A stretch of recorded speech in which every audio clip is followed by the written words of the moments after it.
মাঝ আকাশে ভেঙে পড়েছে মাস্কের সংস্থার তৈরি স্টারশিপ। স্পেস এক্সের রকেট মাঝ আকাশে ভেঙে পড়ায় বড় ধাক্কা স্পেস এক্সের স্টারশিপ প্রোগ্রামে। বুধবার নবম পরীক্ষামূলক উৎক্ষেপণের 30 মিনিটের মধ্যে নিয়ন্ত্রণ হারিয়ে ফেলে রকেটটি। এরপর তা ভেঙে পড়ে ভারত মহাসাগরের উপর। স্টারশিপের উপরের স্তরটি প্রবলভাবে ঘুরপাক খেতে খেতে সমুদ্রে আছড়ে পড়ে। সেই ভিডিও ইতিমধ্যে সোশ্যাল মিডিয়ায় ভাইরাল। এই নিয়ে চলতি বছরে দুবার স্পেস এক্সের উৎক্ষেপণ ব্যর্থ হলো।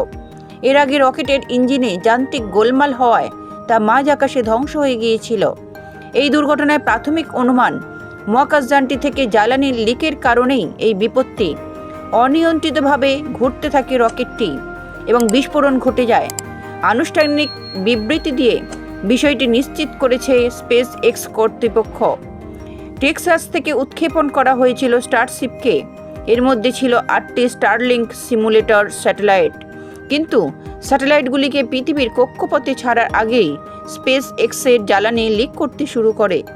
ব্যুরো রিপোর্ট, লটারি সংবাদ।